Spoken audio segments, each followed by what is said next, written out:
Okay, maybe we can get started. Hi, everyone. My name is Joe Sergi, and this is Module 4. This is Module 4 of my self-help kit on the balanced life. This is the audiovisual component of Module 4. So for more detail, you could read the script version of this module from Michael's website. Michael stands for the Management Institute for Quality of Life Studies, and the URL address is miqols.org. So the title of this module, Module 4, is Engagement in Roles in Health, Love, Family, Material, Social, Work, Leisure, and Cultural Domains.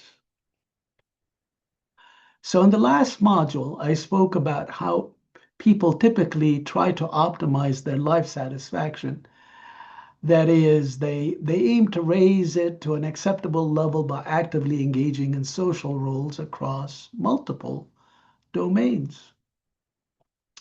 The question that arises is which domains?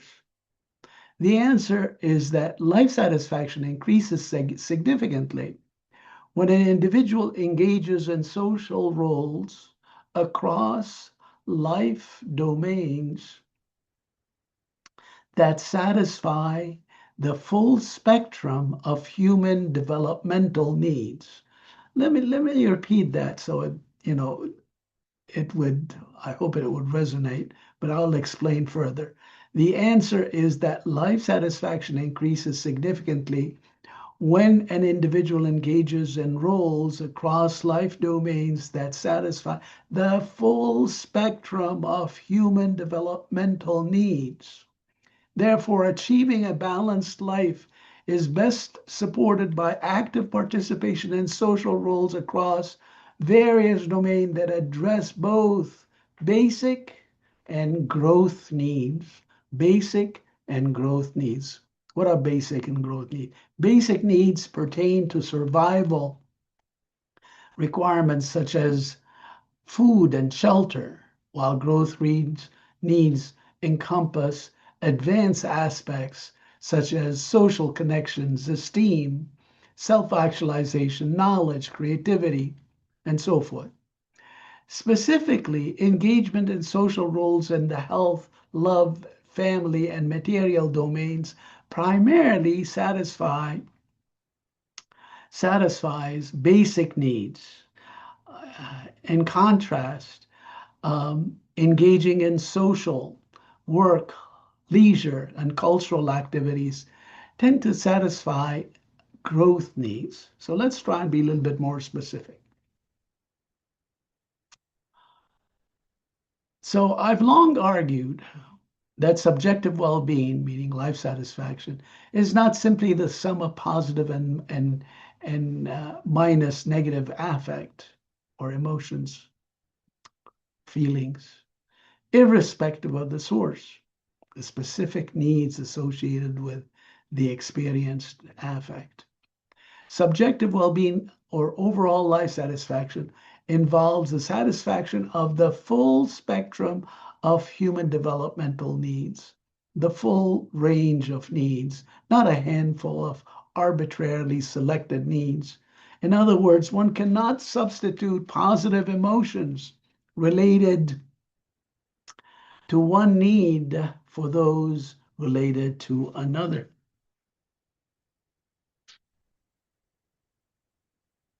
So let's try and understand the psychology behind it. There's a principle which is called the principle of satisfaction of the full spectrum of human developmental needs. Um, okay, so let's discuss this principle. Again, principle of satisfaction of the full spectrum of human developmental needs. This principle posits that individuals who are satisfied across the full spectrum of developmental needs, that is, growth needs as well as basic needs, are likely to have higher life satisfaction than those who are less satisfied.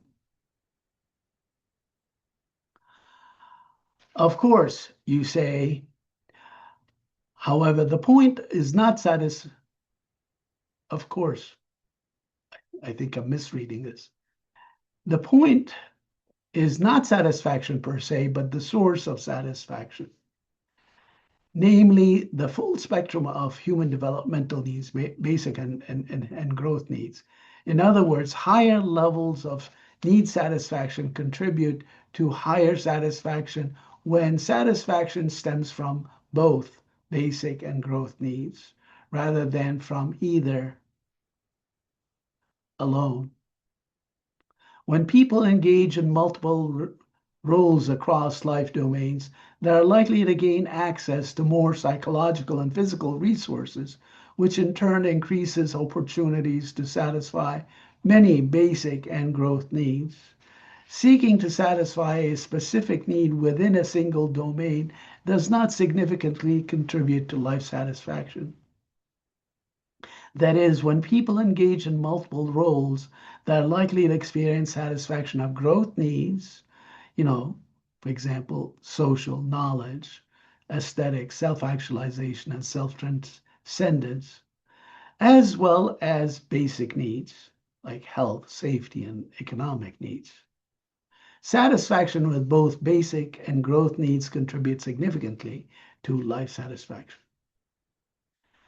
Specifically, I've described how people live their lives to fulfill their developmental needs. To satisfy developmental needs, individuals engage in a variety of activities. The events related to those activities, along with their outcomes, generate both satisfaction and dissatisfaction. These emotional reactions are organized and stored in memory within specific life domains, such as health, love, family, and economics. For example, to meet their biological and health needs, people engage in activities such as eating well, exercising regularly, and getting regular checkups. When a person is asked how he feels about his health, he is likely to reflect on his emotional experiences regarding it. When asked about their love life, a person might reflect on their emotional experiences with love, romantic relationships, and possibly sex. When asked about his family life, he might reflect on experiences with his spouse and children, as well as his residence, neighborhood, and community. Financial issues and experiences related to money and income, standard of living, and material possessions are likely to be segmented in material life and mostly related to basic needs. With respect to growth needs like social, esteem, self-actualization, self-transcendence, aesthetic, and knowledge types of needs, experiences may be segmented across life domains such as social, work, leisure, and cultural life. However, this does not mean that a variety of developmental needs can be met within a single domain. Consider the work domain. For example, in the workplace, both basic needs like economic, health, safety, and family-related needs, and growth needs such as, social, esteem, self-actualization, self-transcendence, knowledge, and aesthetics. These are needs. Both sets of needs can be met. To reiterate, across all life domains, a variety of developmental needs can be met. However, certain life domains are more likely to meet certain developmental needs than others.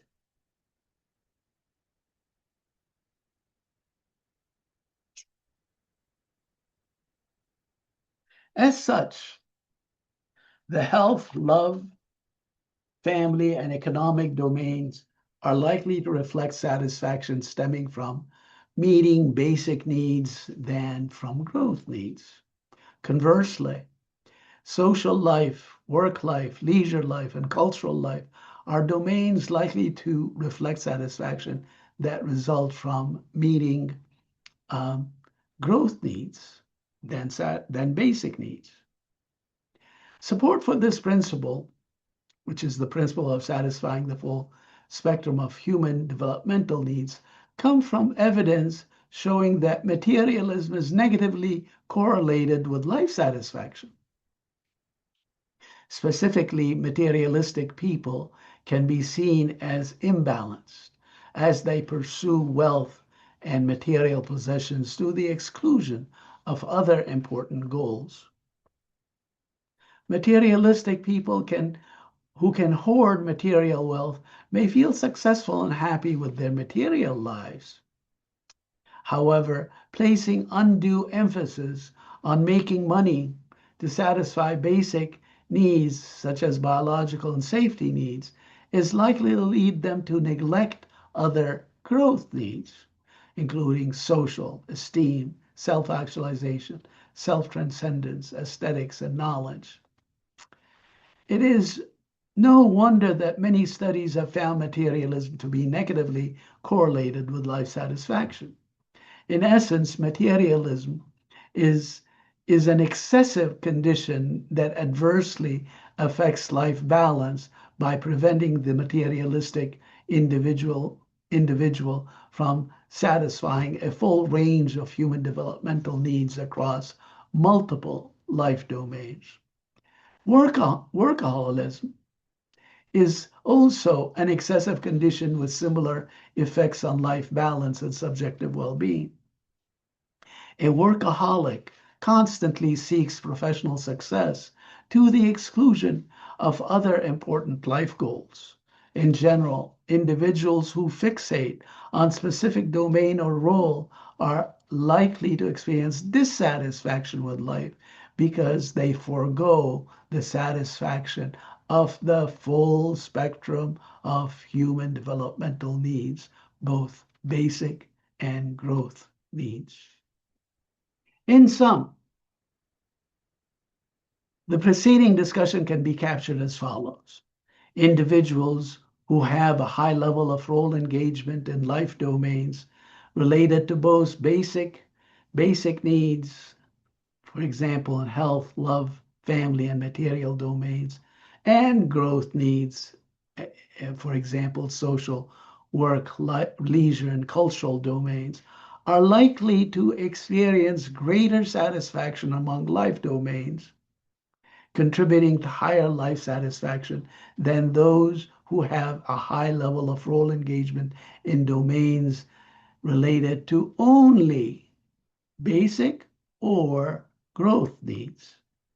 Specifically, compared with individuals engaged in roles only in select domains, those engaged in multiple domains that satisfy both basic and growth needs are likely to experience greater life satisfaction. Role engagement in health, love, family, and material domains are likely to satisfy mostly basic needs. These are survival needs, such as having enough resources to deal with health and safety issues. Whereas role engagement in social, work, leisure, and culture uh, uh, are likely to satisfy mostly growth needs, higher order needs such as social, esteem, self-actualization, aesthetic, and knowledge needs. The combined balanced fulfillment of both basic and growth needs increases life satisfaction. That is, satisfaction of the full spectrum of human developmental needs. A balance between basic and growth needs produces the highest level of life satisfaction. Okay. In the script version, I get into discussing strategies of engagement in roles in health, love, family, material, social, work, leisure, and cultural domains. So if you want a detailed version of this, please read the script version on Michael's website. But I can describe these strategies again very briefly. And And I will be talking about, so when we talk about activities related to the satisfaction of basic needs, as in survival needs, biological, safety, shelter, and so forth, we usually talk about maintenance strategies. But on the other hand, when you're focusing on meeting growth needs, we usually talk about flourishing strategies. So again, we're going to be making a distinction between activities related to um, maintenance and activities related to flourishing. Let me describe, well, illustrate this point of discussion with a personal anecdote. At one time, I had a colleague at my university who had an imbalanced life. He devoted more than 90% of his work time to research and writing, specifically research and writing intended for publication. Being at a research university, research and writing are a must. We live by the adage, publish or perish. However, in reality, it is publish and prosper. My colleague was highly motivated to engage in this endeavor because it satisfied his own growth needs, the need for self-esteem, self-actualization, knowledge, and creativity. The problem was that he was too sloppy. His office was a mess. He would have a hard time finding reports, books, and research material in his office. Luckily, he had at least two graduate assistants and a secretary who helped. Thus, maintenance tasks such as organizing files, developing PowerPoint slides, typing reports and manuscripts, making travel arrangements, servicing his computer and other multimedia gadgets were someone else's responsibility, never his. Even his phone's contact list was not his responsibility. Unfortunately, modern technology has displaced graduate assistants and secretaries. In, in the modern landscape of today's universities, graduate assistants are often assigned, are not often assigned as assigned gopher-like duties. That's what I mean. Sorry. University administration expects faculty to involve their graduate students in their own research, leading to publications. That is, graduate students become, in essence, a research intern working on projects that eventually lead to publication, in which they are acknowledged for their research contribution if their career goals involve academia. Alternatively, the research effort should pave the way to a professional position in the industry. Um, Secretaries no longer perform secretarial duties in their traditional sense. They no longer support faculty in typing their manuscripts and making travel arrangements.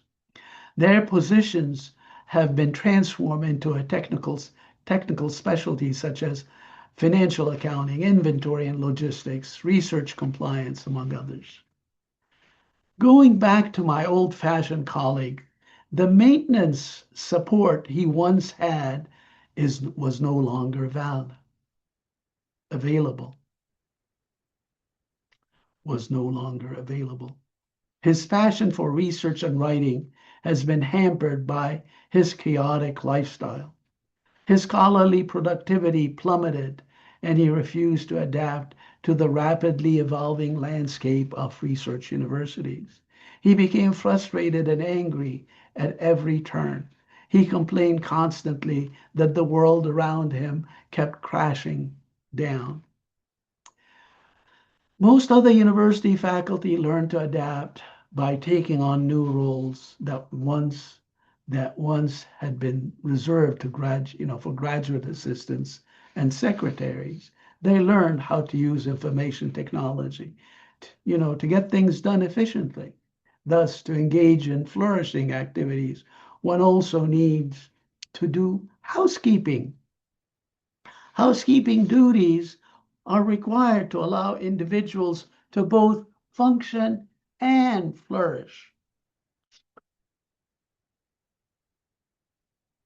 So what are some of the maintenance strategies to facilitate normal functioning? Maintenance strategies tend to satisfy basic needs rather than growth needs. Conversely, flourishing strategies involve behaviors designed to satisfy growth needs. We can identify maintenance versus flourishing strategies by focusing on life domains like health, love, family, material, social, work, leisure, and culture.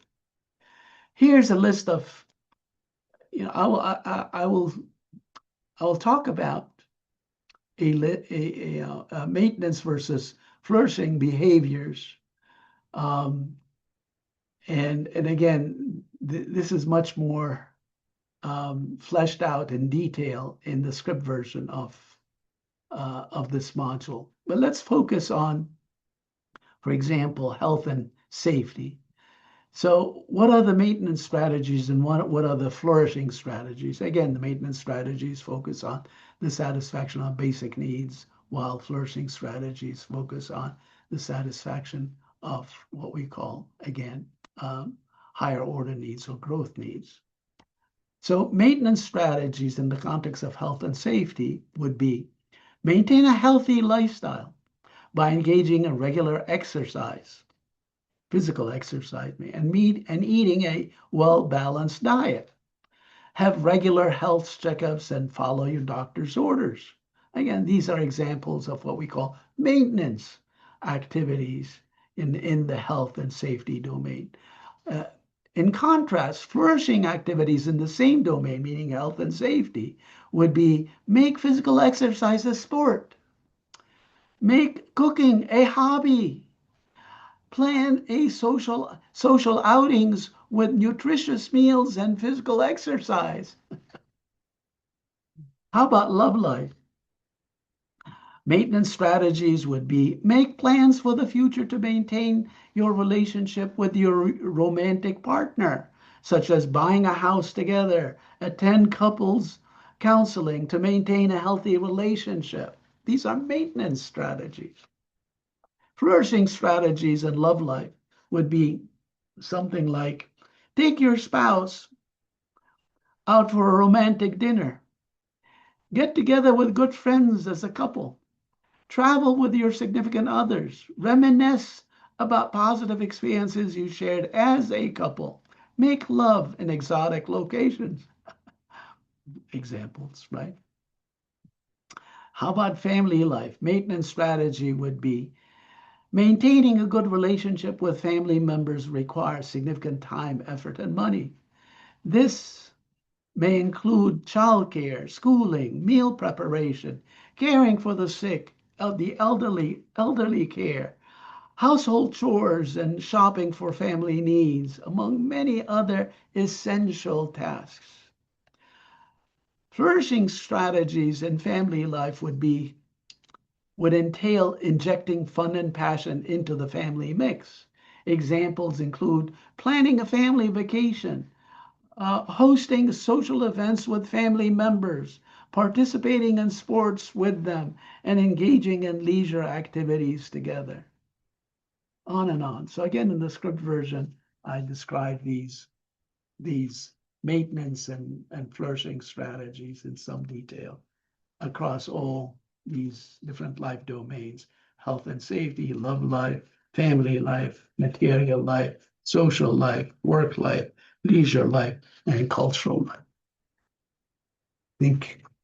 I hope you get the message, so to speak. Okay, on that note, I will stop.